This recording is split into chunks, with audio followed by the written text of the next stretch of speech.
Hey, what's up, my friends? My name's iirix, and I am here today to do a review on another pretty nice, non-rare, we'll say, out of Shadows over Innistrad. I really like this card for draft, even though I haven't had it go off.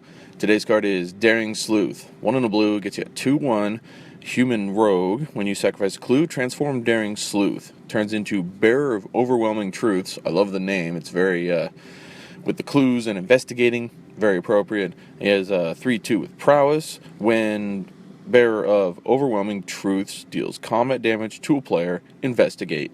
I really like this card a lot because of the investigate mechanic. It is a lot better than a lot of people thought it was going to be. I will admit I did not think much of it either, but the clues, being able to sacrifice permanence or just use them for their intended purpose of 2 sacrifice to draw a card. I really enjoy that. Whether there are cards that interact with the clue when it gets sacrificed or not, like Tireless Tracker, it's still a really nice thing to have because into the opponent's turn, they go and, you think that they're going to do something. You're playing a blue or a white where you get instants. You think they're going to do something, and then they know you have open lands.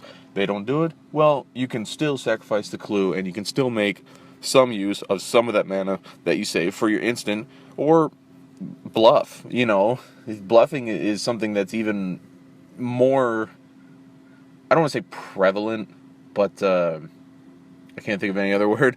Bluffing is something it's even more, I think, available to players now because of the clues, and you can leave your mana open, and then they'll go, it's for a clue, or is it? Because every color has its instance in draft and limited and constructed. Everybody has these, and it's very nice to be able to, if you do have counter spells or something, do not feel like you wasted them by holding off the opponent for 1 turn. You can still do something, get a little bit of card advantage going, and I really enjoy that. Especially enjoy it for colors like green that need all the card advantage they can get. So I'm going to have to say, for this one, I'm going to give it